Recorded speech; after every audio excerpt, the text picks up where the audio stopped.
Assalamualaikum warahmatullahi wabarakatuh.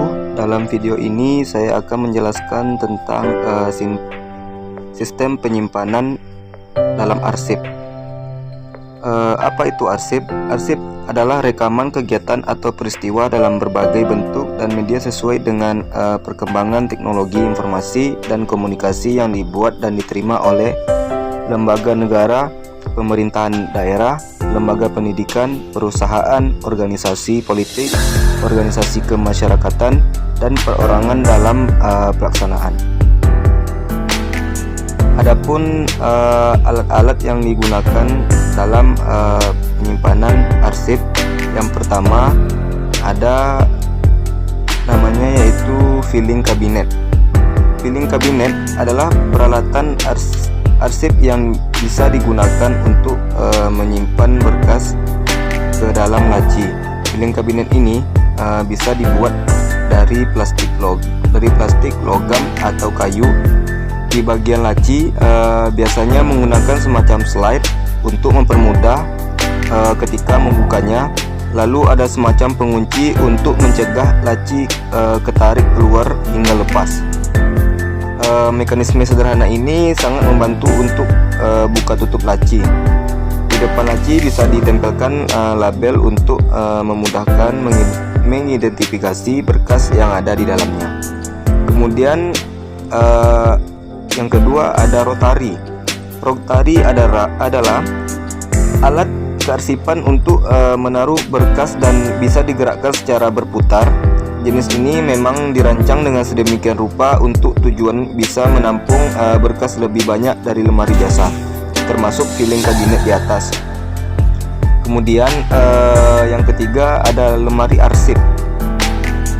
Lemari arsip memiliki fungsi sama seperti filing kabinet tadi, namun bentuknya lebih mirip ke almari pakaian, dan penyimpanannya pun tidak dilakukan seperti filing kabinet. Penyimpanan pada lemari arsip ini biasanya dengan cara memasukkan berkas di dalam ordner, lalu diletakkan secara berdiri menyamping. Meskipun sebetulnya bisa juga ditumpuk langsung secara mendatar seperti filing kabinet di atas. Kemudian yang keempat ada rak arsip. Rak arsip adalah alat pengarsipan dengan menyusun berkas secara literal atau menyamping. Berkas-berkas ini bisa dikelompokkan dulu lalu dimasukkan ke ordner atau kotak arsip sesuai pengelompokan. Masing-masing kelompok bisa ditempelkan dengan label namanya untuk mempermudah pengelolaannya. Kemudian yang kelima ada map arsip atau map folder. Map dapat digunakan untuk menyimpan surat-surat atau dokumen-dokumen lain yang tidak terlalu banyak. Dapat berkisar dari 1 hingga 50 lemari. Jika menyimpan terlalu banyak berkas di dalamnya akan sulit untuk ditutup, karena memang fungsinya untuk menyimpan sedikit berkas. Map arsip ini bisa dibuat dari kertas dan plastik. Kemudian yang keenam yaitu ordner. Ordner ini seperti map folder, yakni untuk menyimpan berbagai surat dan dokumen, namun kapasitasnya lebih besar dan di dalamnya terdapat ring binder untuk menjepit berkas-berkas. Untuk itu, sebelum menaruh berkas ke dalam ordner, perlu melubanginya menggunakan perforator. Alat ini terbuat dari materi yang tebal dan cukup kuat untuk diletakkan secara literal. Kemudian yang ketujuh yaitu stapler. Stapler adalah alat untuk menyatukan beberapa lembar kertas dengan mengikatnya dengan isi staples. Alat ini sangat sederhana, cukup digerakkan dengan tangan untuk menekan isi staples yang berbentuk U untuk mengikat sejumlah lembaran kertas. Kemudian perforator.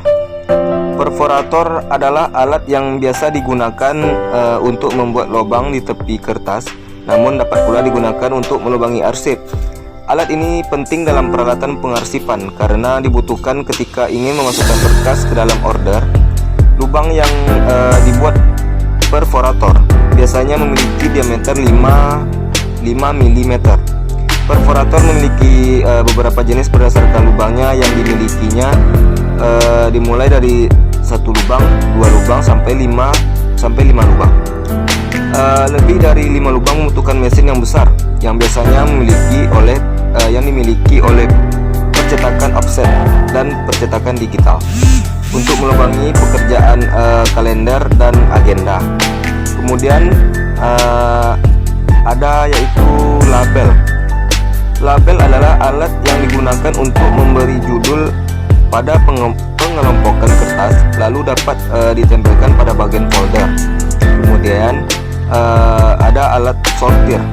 Alat sortir biasa digunakan untuk memisahkan surat-surat untuk disimpan ke folder masing-masing. Industri percetakan, alat ini sering digunakan untuk menyusun surat atau faktur yang memiliki beberapa rangkap. Kemudian guide. Guide adalah lembaran kertas yang digunakan untuk sekat atau pemisah bagian-bagian dokumen. Kemudian ada numerator. Numerator dalam jenis peralatan kearsipan, numerator dibutuhkan untuk membubuhkan nomor pada lembaran dokumen tanpa harus mencetaknya dengan mesin printer. Kemudian ada stop map folio. Jarang orang mengetahui namanya. Stop map adalah alat kearsipan seperti map folder berbahan dasar kertas. Stop map memiliki fungsi menyimpan dokumen yang sifatnya sementara seperti contohnya itu invoice, penawaran, surat perjanjian dan lainnya.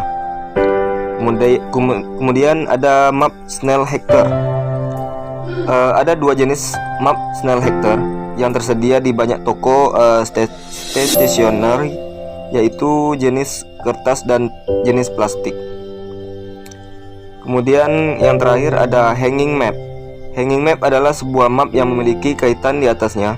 Kaitan ini berfungsi untuk menggantungkan map pada filing tray yang nantinya dimasukkan ke dalam filing cabinet. Map ini cukup populer digunakan untuk membantu perusahaan menyimpan dokumennya. Hanging map tersedia di toko ATK dan bisa dibeli secara offline ataupun online. Sistem penyimpanan arsip berbentuk file yang disimpan dalam laptop atau netbook dengan memiliki risiko yang besar. Dengan cara menggunakan Google Drive yang sangat membantu pengguna dalam penyimpanan arsip secara anytime, anywhere. Dengan pentingnya Google Drive, perlu penerapan untuk para pelajar tentang prinsip stimulasi pengolahan dan penyimpanan data.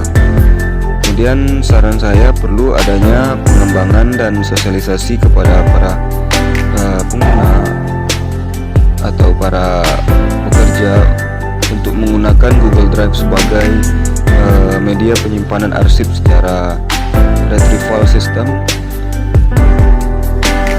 Kemudian media ini memiliki keterbatasan, diantaranya adalah apabila tidak terkoneksi dengan jaringan internet, arsip tidak bisa terbuka. Kemudian kapasitas penyimpanan hanya 5 GB. Baiklah, semoga yang saya jelaskan tadi bisa bermanfaat bagi teman-teman semua. Mungkin banyak kekurangan dalam pembahasan yang saya bahas tadi itu. Apabila ada kekurangan, saya mohon dimaafkan. Saya akhiri dengan bacaan wabillahi taufiq wal hidayah. Wassalamualaikum warahmatullahi wabarakatuh.